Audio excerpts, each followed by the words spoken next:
तुमने हनुमान के लिए ही व्रत रखा है। ईश्वर सदैव उसकी रक्षा करेंगे। और वैसे भी हनुमान बड़े बड़े संकटों पर विजय पाकर लौटा है। समय नष्ट मत करो वानर, चले जाओ यहाँ से।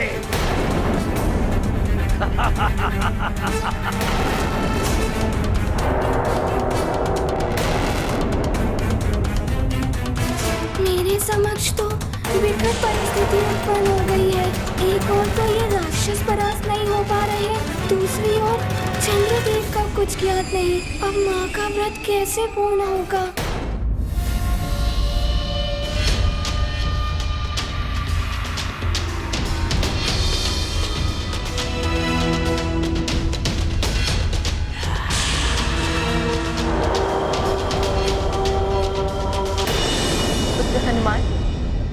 शनिदेव और स्वामी के मध्य कुछ वाद विवाद हो गया था, जिस कारण स्वामी चंद्रलोक से कहीं दूर चले गए। शनिदेव की दृष्टि का आंशिक प्रभाव पड़ चुका है उन पर। पूर्ण शनि दशा का योग भी आने वाला है उन पर। माता, देवर्षि नारद जी ने मुझे इस बारे में बताया था, किंतु शनिदेव की दृष्टि ऐसे क्यों हो गई? वो उसके कारण किसी को देख भी नहीं पाते होंगे। पुत्र हनुमान, शनिदेव की पत्नी ने स्वयं ही उन्हें ये शाप दे दिया था। क्या शनिदेव जैसे न्याय के देवता के साथ ऐसा अन्याय हुआ? कैसे हुआ ये? मैं बताती हूँ पुत्र हनुमान। बहुत समय पूर्व की बात। एक दिन शनिदेव की पत्नी चित्रधांशा अपने भवन में बैठी श्रृंगार कर रही थी।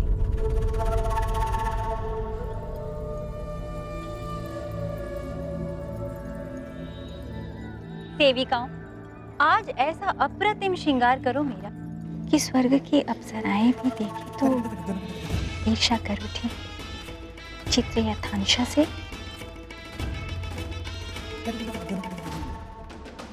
और स्वामी की नजर उठी तो हते ना चित्रधांशा के मुखड़े से।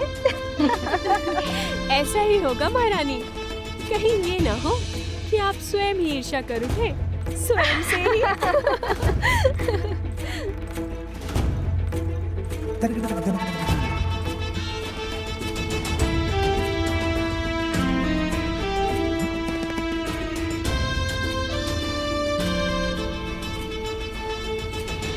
महारानी जी, आज तो आपके केशों में उलझ कर रह जाएंगे महाराज शनिदेव।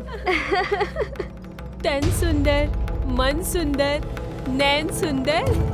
महारानी जी, पद्मिनी हो या चित्रुणी, आपके रूप के समक्ष सभी लजा जाएंगे आज।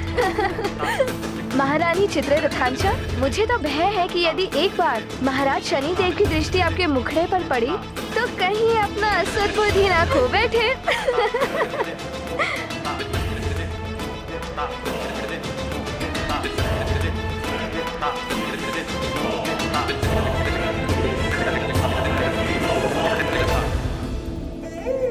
हाँ, सत्य कह रही हो तुम। मुझे तो स्वयं से ईर्ष्या हो रही है। स्वामी भी देखेंगे तो मंत्र मुग्ध हो जाएंगे। मैं जाती हूँ स्वामी के पास। अब तक तो स्वामी की पूजा साधना भी पूर्ण हो गई होगी। जी महारानी जी, वो अभी अभी अपने कक्ष की ओर गए हैं।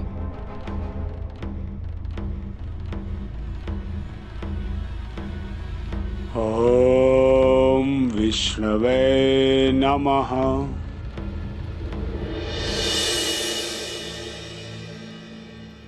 रुकिए महारानी जी, तनिक नुपुर झनकाते हुए चलिए महारानी जी, खुद ही पलट जाएंगे महाराज शनिदेव।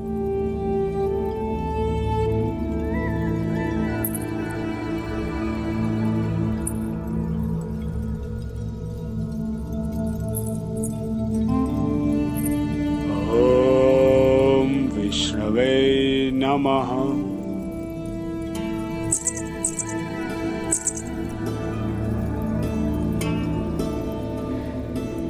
ये तो मेरी ओर देख ही नहीं रहे हैं। सामने आती हूँ स्वामी के। आज तो स्वामी अपनी दृष्टि मेरे मुखड़े से हटा ही नहीं पाएंगे।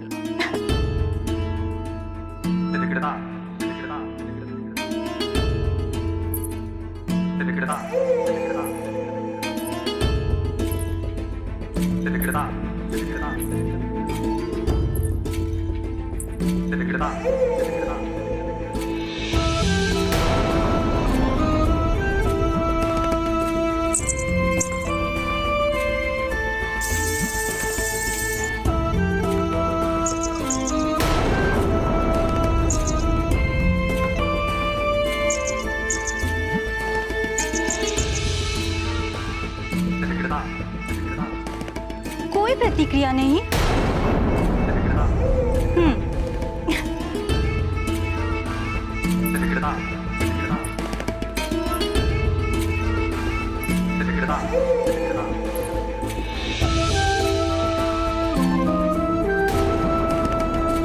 श्रृंगार किया है विशेष स्वामी, दिवस है अब कुछ ही शेष। तनिक देखें जरा मेरी ओर। ओहो स्वामी, कहाँ लीन हैं आप? एक बार तो दृष्टि उठाकर देखिए।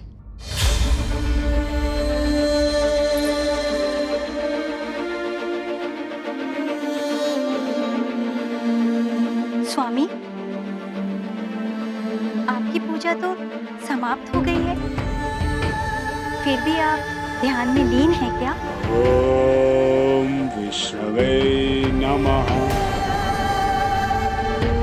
महारानी चित्ररथांशा, मुझे तो भय है कि यदि एक बार महाराज शनिदेव की दृष्टि आपके मुखड़े पर पड़ी तो कहीं अपना सद्बुद्धि ना खो बैठे। स्वामी, आपकी चित्ररथांशा आपके समक्ष है, देखिए मेरी ओर, कैसी दिखाई दे रही हूँ?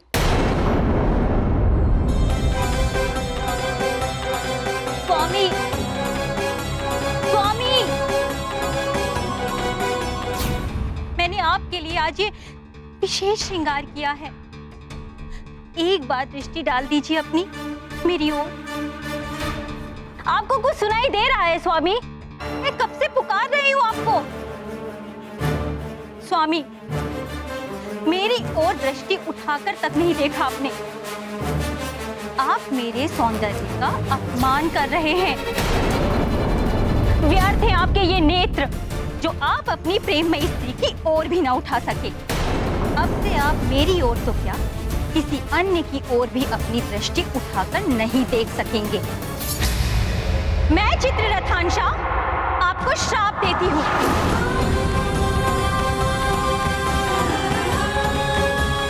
अब से आप अपनी दृष्टि उठाकर जिसको भी देखेंगे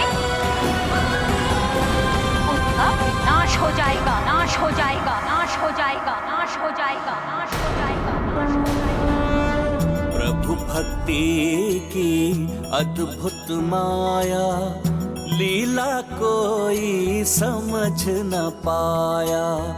नारायण के ध्यान में खोए, शनि पर कुपित भामिनी होए।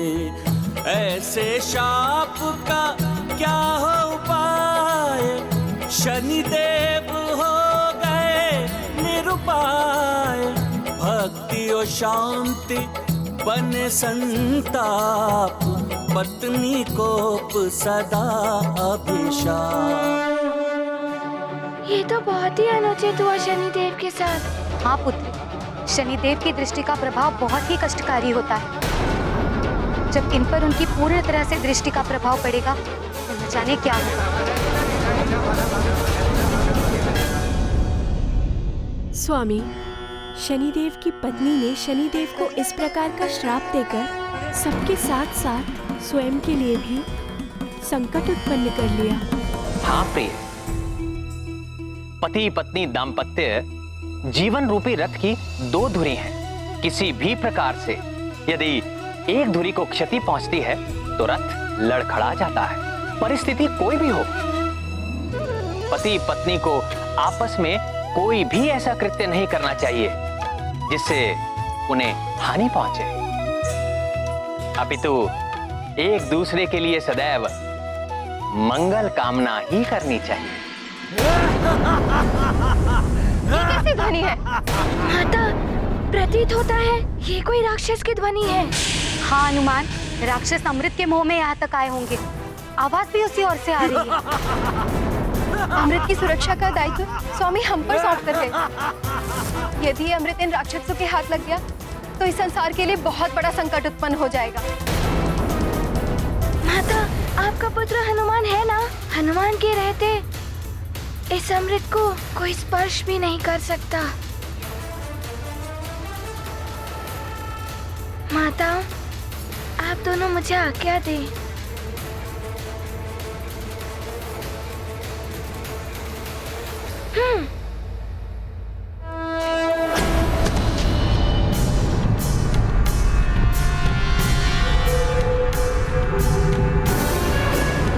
वो सो रखा है अमृत कलश। चलो। रुक जाओ राक्षसों, आगे मत बढ़ना, अन्यथा तुम्हारी मृत्यु निश्चित है। मृत्यु हमारी नहीं, तुम्हारी होगी मूर्खों। तुम तो क्या, तुम्हारे चंद्रदेव भी हमें नहीं मार सकते। हट जाओ हमारे मार्ग से। आक्रमण!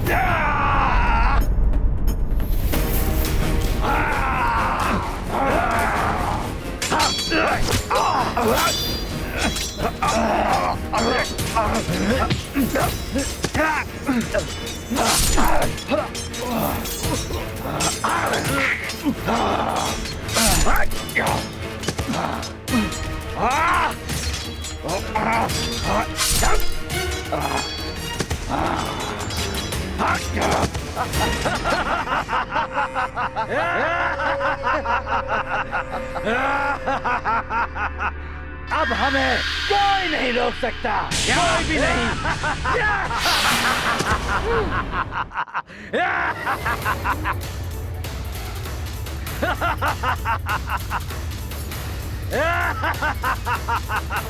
हनुमान रोकेगा तुम सबको।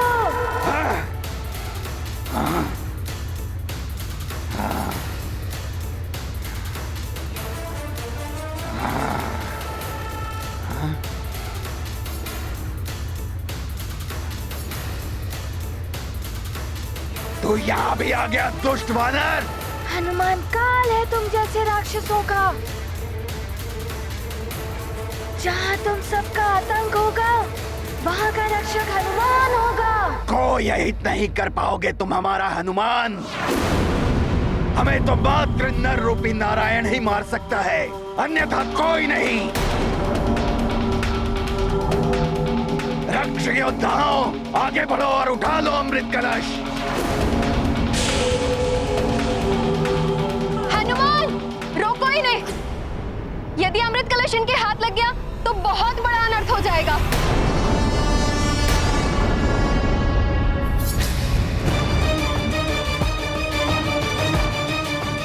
प्रतीत होता है शनिदेव पीछा कर रहे हैं।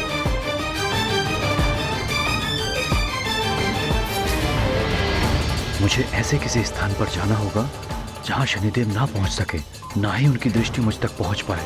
चंद्रदेव! रुक जाइए चंद्रदेव! शनिदेव तो निकट ही आ रहे हैं। तीव्र और तीव्र। आप कुछ भी कर लें शनिदेव, किंतु आप मुझ तक कभी नहीं पहुंच पाएंगे। चंद्रदेव, आप देवता हैं। इस भांति पीठ दिखाकर भागना देवों को शोभा नहीं देता। रुक जाइए!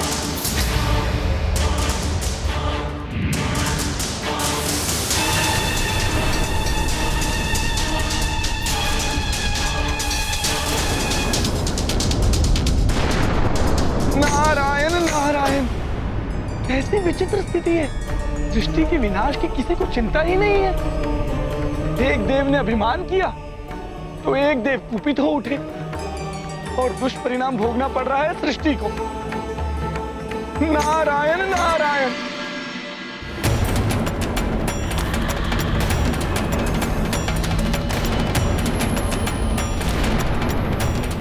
शनिदेव एवं चंद्रदेव दोनों को ही ज्ञात है कि कोई संसार में कहीं भी चला जाए, है गोचर के प्रभाव से कोई बच नहीं सकता है। चंद्रदेव की मति तो शनि दशा के कारण भ्रमित हो सकती है, किंतु शनिदेव को तो सब ज्ञात है, फिर भी सृष्टि के विनाश में लिप्त है। कुछ तो करना ही होगा, इन्हें रोकना ही होगा। नारायण नारायण। ये दृष्टि और उग्र होती जा रही है, वेग और बढ़ाना होगा। तेज और बढ़ाओ।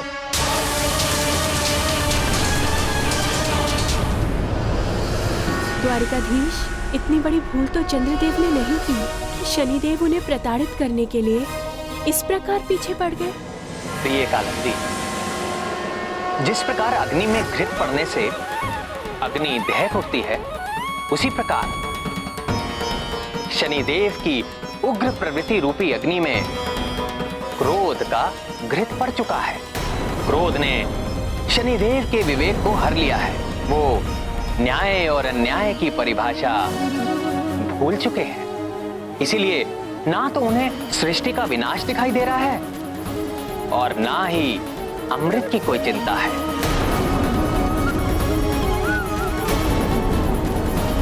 शनिदेव को तो मात्र इतना ही दिखाई दे रहा है कि चंद्रदेव को दंडित करना है। न्याय मात्र दंड देना ही नहीं होता, सबका हित देखकर क्षमा करना भी न्याय है।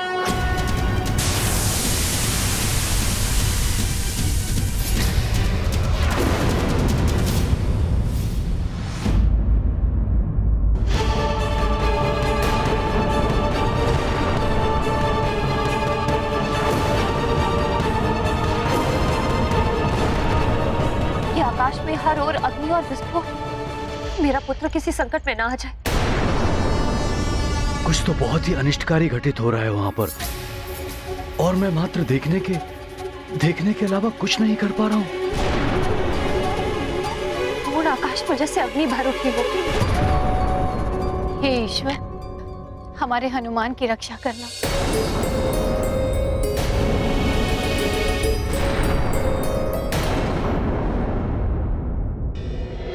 नारायण नारायण। देवर्षि, आप प्रणाम। देवर्षि। शनिदेव, ये आप क्या कर रहे हैं? ये अनुचित है। अनुचित तो चंद्रदेव कर रहे हैं देवर्षि। क्या इस भांति भागना देवताओं को शोभा देता है? शनिदेव, चंद्रदेव आपकी दृष्टि के आंशिक प्रभाव के कारण ये सब कर रहे हैं, किंतु आप तो स्थिति से परिचित हैं।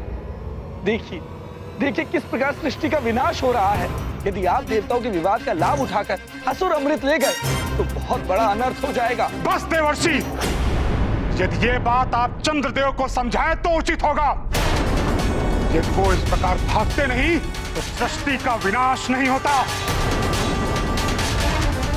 चंद्रदेव ही दोषी है इस सब के लिए, और अब उन्हें मेरे कोप से कोई नहीं बचा सकता। प्रणाम। नारायण नारायण। शनिदेव कुछ समझना नहीं चाहते और चंद्रदेव ने तो त्रिदेवों की बात भी नहीं सुनी। मुझे कुछ और ही करना होगा। नारायण नारायण।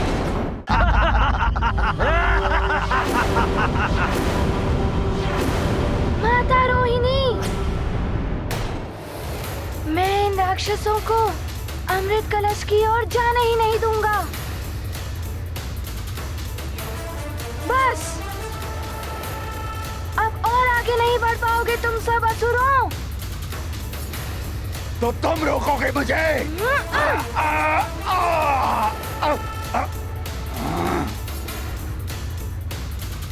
दुष्ट वानर, मैं तुझे छोड़ूंगा नहीं।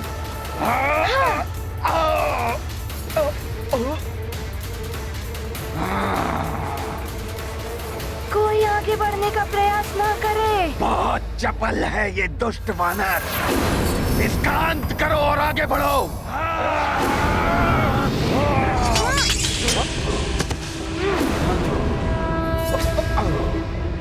मैं यहाँ हूँ।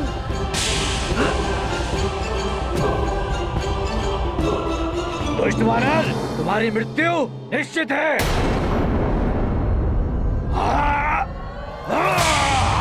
हनुमान!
मेरा अंत तुम्हारे वश में नहीं है वानर।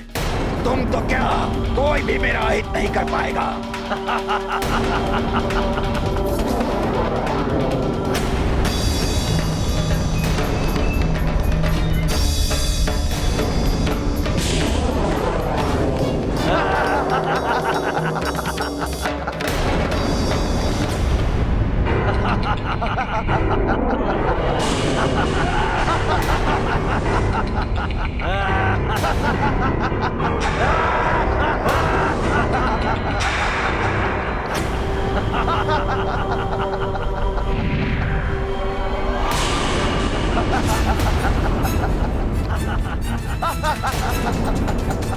हम वो जल हैं जिसे कोई काट नहीं सकता। हम वो वायु हैं जिसके कोई टुकड़े नहीं कर सकता। हे महादेव, हे भोलेनाथ, मेरा पुत्र अपनी माँ के व्रत को पूर्ण करने के उद्देश्य से चंद्रलोक की ओर गया है। तो न जाने वहाँ क्या घटित हो रहा है। मेरे पुत्र की रक्षा कर, उस पर कोई संकट ना आ जाए, वो सकुशल हो। चिंता मत करो अंजना, तुमने हनुमान के लिए ही व्रत रखा है। ईश्वर सदैव उसकी रक्षा करेंगे। और वैसे भी हनुमान बड़े बड़े संकटों पर विजय पाकर लौटा है। अपना समय नष्ट मत करो वानर, चले जाओ यहाँ से।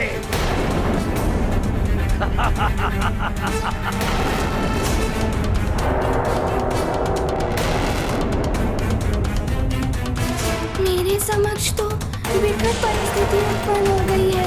एक ओर तो ये राक्षस परास्त नहीं हो पा रहे हैं, दूसरी ओर चंद्रदेव का कुछ ज्ञात नहीं। अब माँ का व्रत कैसे पूर्ण होगा? राम,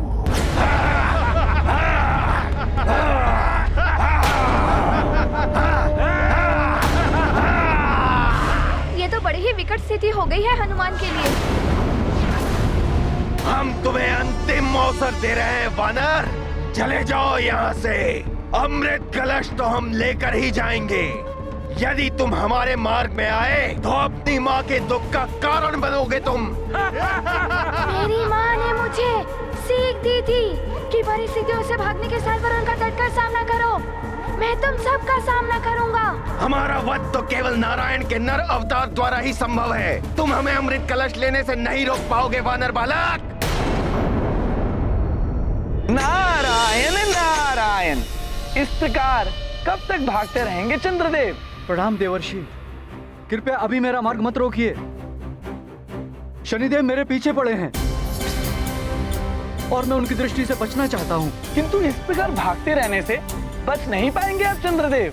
किंतु भागने के अतिरिक्त अन्य और कोई उपाय नहीं है मेरे पास। त्रिदेवों ने भी सहायता नहीं की मेरी।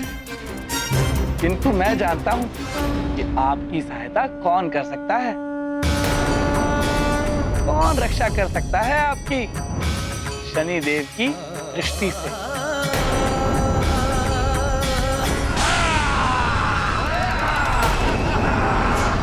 तुम्हें अपनी मृत्यु भी दिखाई नहीं दे रही है वानर।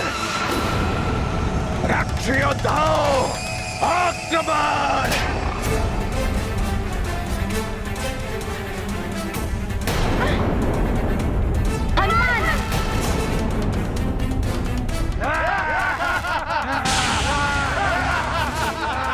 मायावी अस्त्रों ने तो बांध लिया है हनुमान को।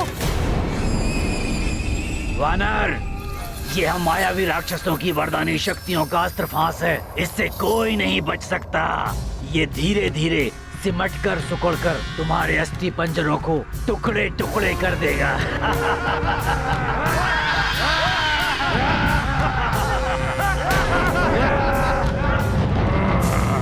समझाया था इसे, बालक बुद्धि है, वो भी वानर की। नहीं समझा, अब तू भुगतेगा।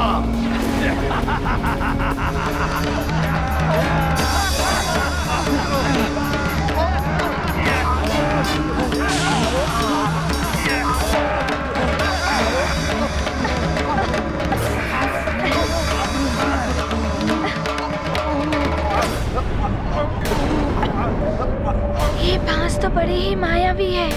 ना ही मैं अपनी देह को बड़ी कर पा रहा हूँ, ना ही छोटी कर पा रहा हूँ। व्यर्थ प्रयास करना मूर्खता है बालक। ये अंधकार हम राक्षसों को निरंतर बलवान बनाता है। जब तक चंद्रमा आलोकित नहीं होता हमारी शक्ति बढ़ती जाएगी। अब हम तुम्हारे नेत्र के समक्ष ही यह अमृत कलश लेकर जाएंगे और तुम कुछ नहीं कर पाओगे। संकट छाया अमृत घट पर, अजर अमर होंगे क्या निश्चर। चिंता में पड़ गए देवगण, अमृत रक्षा उनकी उलझन। रावण के बाराए असुर सब, विकट युद्ध पर उतरे हैं अब। अंजनी नंदन रक्षक हैं जब, सफल वहां राक्षस होते कब। अब कोई नहीं है हमारे मार्ग में बाधक। शनिदेव आपको धन्यवाद। आपने चंद्रदेव को यहाँ से पलायन करने के लिए विवश करके हम राक्षसों का कार्य सुगम किया है। अब यह अमृत कलश हमारा है। राक्षसों, तुम अमृत कलश को अब भी प्राप्त नहीं कर सकोगे। अमृत कलश की रक्षा करने वाला दिव्य धूम्र असुरी शक्तियों का नाशक है। तुम्हें खंडित खंडित कर देगा वो दिव्य धूम्र। जब तुम्हारे देवता हमारा कोई अहित नहीं कर सके, तब तुम्हारा ये दिव्य धूम्र हमारा क्या कर लेगा?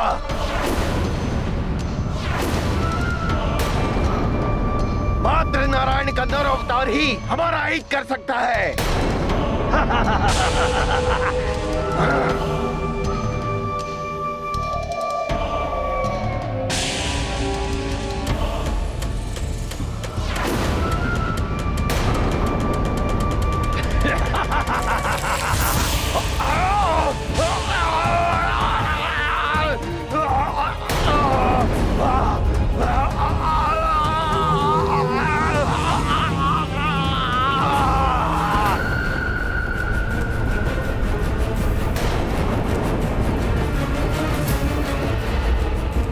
अरे ये क्या हो गया?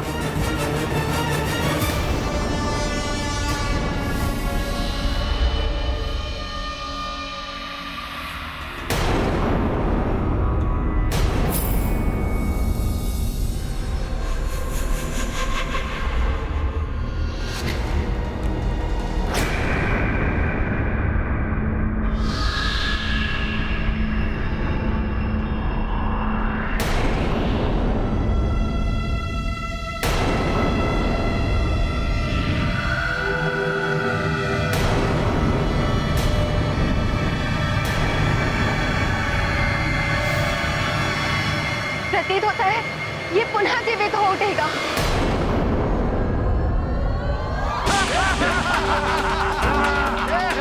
ये तो पुनः जीवित हो उठा।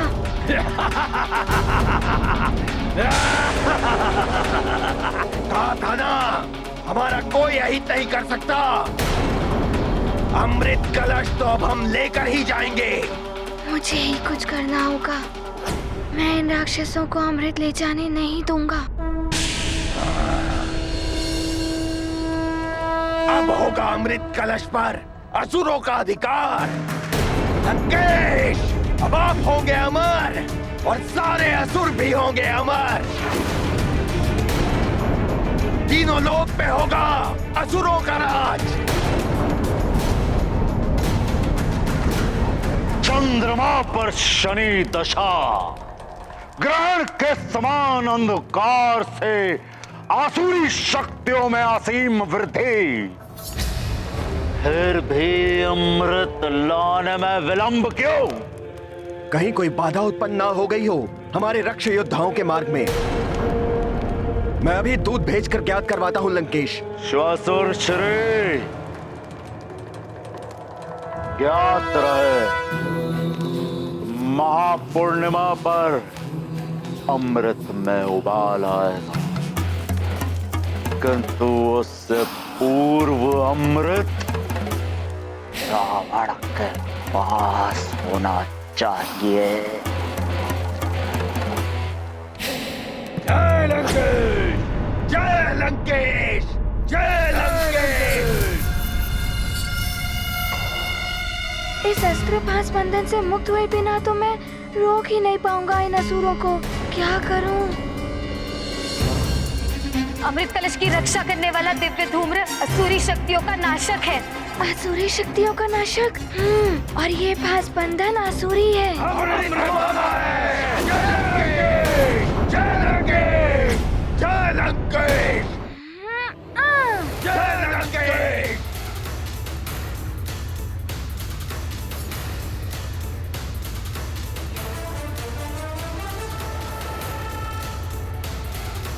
नहीं हनुमान नहीं, वो दिव्य धूम्र बहुत शक्तिशाली है, तुम्हें हानि पहुंच सकती है। मूर्ख बालक मेरा अनुकरण करेगा।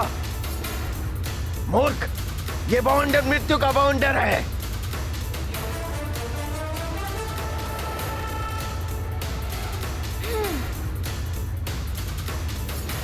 ये बालक बहुत चतुर है, हमें शीघ्र ही अमृत प्राप्त करना होगा।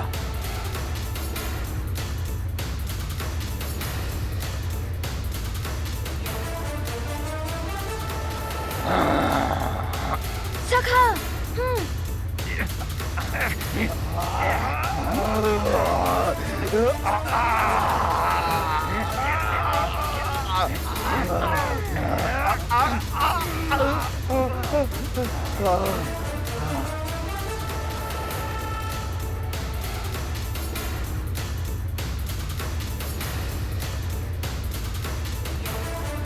अब इनकी ये मायावी फांस बंधन इन असुरों को ही बांधेगी।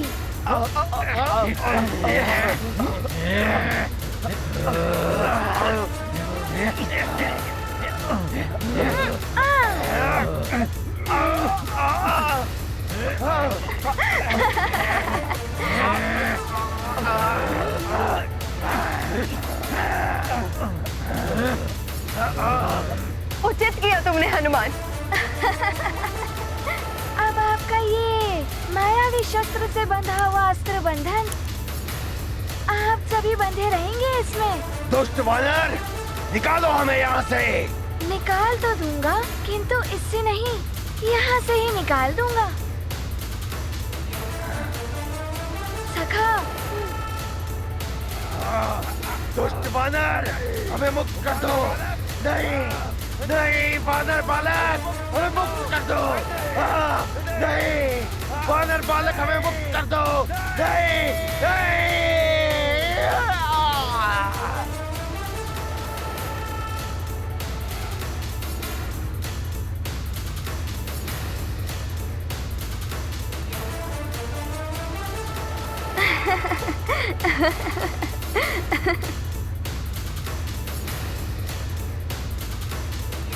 महाबली हनुमान की जय, महाबली हनुमान की जय, महाबली हनुमान की जय, महाबली हनुमान की जय, महाबली हनुमान की जय, महाबली हनुमान की जय। माताओं, आप उन सब राक्षसों की चिंता मत कीजिए, वो सब अपने ही मायावी भांस में बंध चुके हैं। अब अनंत काल तक वो यूं ही आकाश गंगा में भटकते ही रहेंगे। हम सब तुम्हारी आभारी हैं हनुमान, हमारा उत्तरदायित्व तुमने निभाया है। हाँ हनुमान, इन असुरों से अमृत की रक्षा करके तुमने हमें ही नहीं, सारे संसार को संकट से बचाया है। सब सत्य ही तुम्हें संकट मोचन कहते हैं हनुमान। किंतु माताओं, मैं अपनी माँ के व्रत पर आए संकट को दूर नहीं कर पाया। तुम्हारी माँ पर संकट? हाँ माता, प्रातः काल से उन्होंने कुछ अन्न जल ग्रहण नहीं किया है। चंद्रदेव के दर्शन और चंद्रदेव के पूजन से ही उनका व्रत पूर्ण होना है, और मुझे चंद्रदेव को भी ढूंढना है। उनके विषय में तो किसी को कुछ ज्ञात ही नहीं है, न जाने कहाँ होंगे वो। लंकेश की जय हो। जय बाद में, पहले समाचार सुनाओ। लंकेश, वो वानर। वानर? कौन वानर? वो सुमेरु वाला? हाँ लंकेश, उसने रक्ष योद्धाओं को उन्हीं के अस्त्र फांस में बांधकर अंतरिक्ष में फेंक दिया है।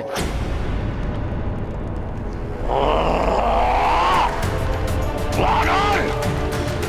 वानर बालक, तेरा तो अंत करना ही होगा। रावण स्वयं तेरा अंत करेगा वानर बालक। शांत लंकेश, शांत। विवेक से कार्य लीजिए। दैत्य गुरु शुक्राचार्य ने कहा है कि जब तक आपको अमृत की प्राप्ति न हो जाए, आप उस वानर से दूर ही रहिए।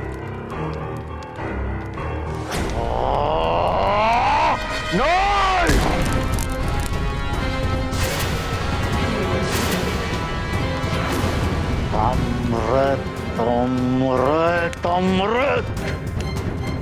पूर्णिमा के पूर्व वो अमृत रावण के पास होगा, अन्यथा चंद्रलोक का विनाश। और फिर मेरे मार्ग का कंटक बनने वाला बार बार वो वानर बालक, उसका अंत।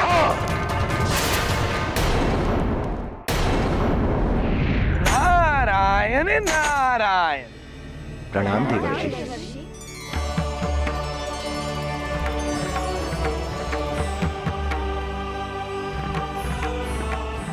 चंद्रदेव सुमेरु में है देवी रोहिणी। हनुमान, चंद्रदेव स्वयं तुम्हारी माता से मिलने गए हैं। सत्य कह रहे हैं देवर्षि? वो मेरी माँ का व्रत पूर्ण करने हेतु गए हैं। नारायण नारायण। मैं सब जान गया हूँ। देवर्षि नारद ने ही उन्हें मेरी माँ के पास भेजा है ना देवर्षि? माताओं,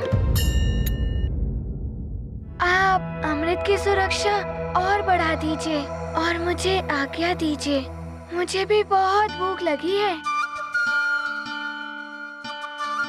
माँ ने भी भोजन नहीं किया, मैंने भी नहीं किया है।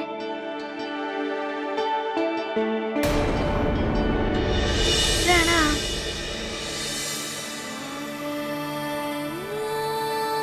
प्रणाम देवर्षि।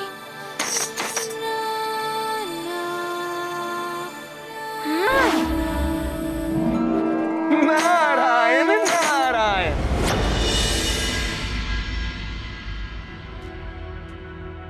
अंजना, क्लांत सी प्रतीत हो रही हो।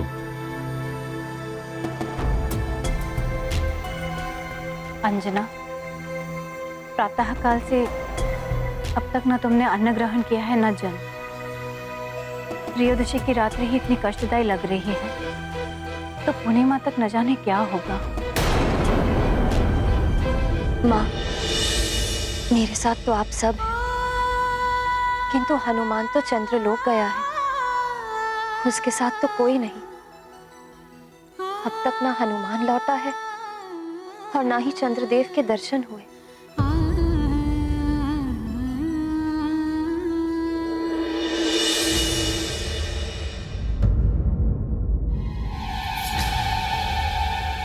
अंजना, वो देखो, साक्षात चंद्रदेव।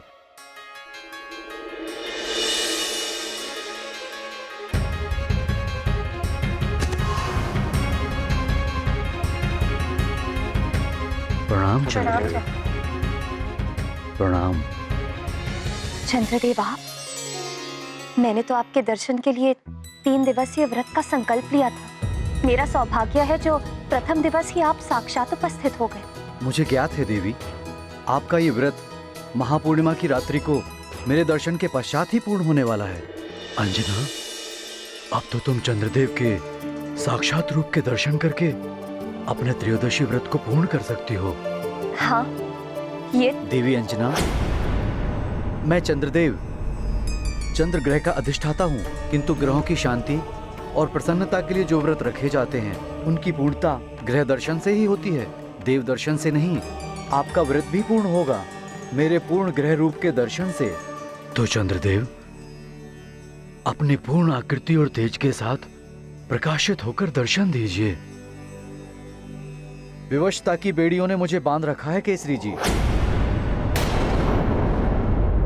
केसरी जी, देवी अंजना, मैं आज की रात्रि पूर्ण आकृति एवं तेज के साथ प्रकाशित होने में असमर्थ हूँ, किंतु आपको किसने विवश कर दिया चंद्रदेव?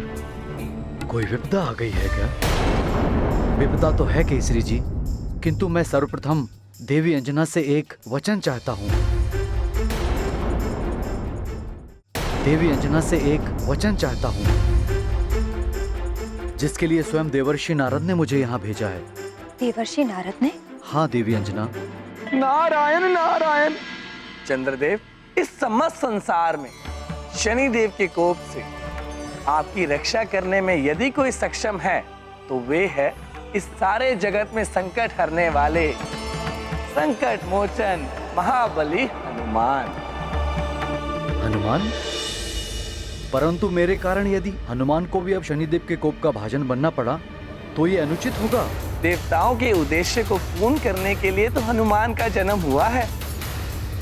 राम काज करना है उन्हें, इसीलिए शनिदेव हनुमान को अपनी दृष्टि का भाजन नहीं बनाएंगे। हनुमान ने शनिदेव को लंकेश रावण के बंधन से मुक्त कराकर उपकार भी किया है शनिदेव पर। किंतु देवर्षि, क्रोध विवेक को हर लेता है और शनिदेव की भी वही दशा है। इस समय मुझे बचाने के लिए जो भी आएगा शनिदेव उसको अपना शत्रु समझ लेंगे। यदि ऐसा हुआ भी तो हनुमान की रक्षा के लिए स्वयं त्रिदेव भी आगे आ सकते हैं, किंतु हनुमान बहुत समय के पश्चात सुमेरु लौटा है। हो सकता है हनुमान की मां अंजना हनुमान को आपके साथ जाने की अनुमति ना दे। वैसे देवी अंजना बहुत ही भली स्त्री हैं, सदैव सबकी सहायता के लिए तत्पर रहती हैं। आपको उन्हें मनाना होगा, उनसे अपनी रक्षा का वचन लेना होगा। मैं आपको सारी परिस्थिति अभी नहीं बता सकता जब तक आप मुझे सुरक्षा का वचन ना दे दें देवी अंजना। चंद्रदेव, हनुमान के विद्रोह में जब मेरा हृदय शोक संतप्त था तो आपने द्रवित होकर मुझे हनुमान के दर्शन कराए। हनुमान, मुझे प्रसन्नता होगी यदि मैं आपके किसी भी प्रकार काम आ सकूं। तो कृपया आप मुझे वचन दीजिए कि आप मुझे शरण देंगी और मेरी रक्षा करेंगी। चंद्रदेव, आप शरणागत बनकर नहीं, अतिथि बनकर हमारे साथ रहिए। मैं अंजना आपकी रक्षा का वचन देती हूँ। किसी भी परिस्थिति में मैं अपने वचन से पीछे नहीं हटूंगी। हाँ चंद्रदेव, आप निर्भय होकर रहें, कैसा भी संकट हो हम सपरिवार आपकी सुरक्षा में उपस्थित हैं। यदि आप उचित समझें तो कृपया हमें बताएं कि किस प्रकार की विपदा आई है।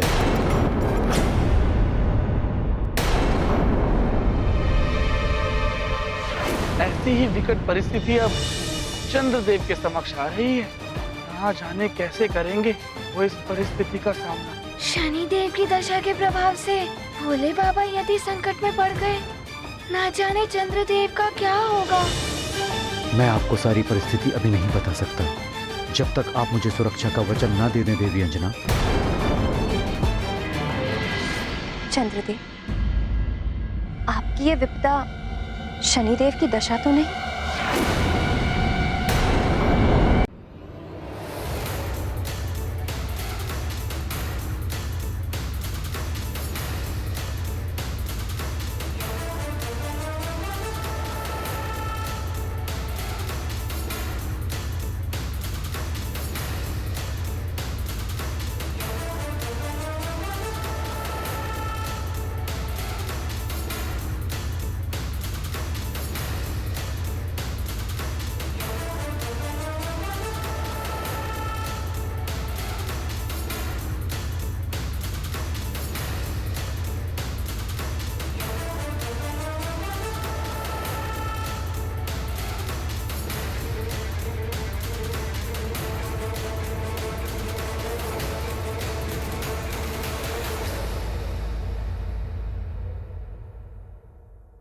राम भक्त महाबली हनुमान को जानना हो तो चैनल को सब्सक्राइब करें और बेल आइकॉन दबाना न भूलें।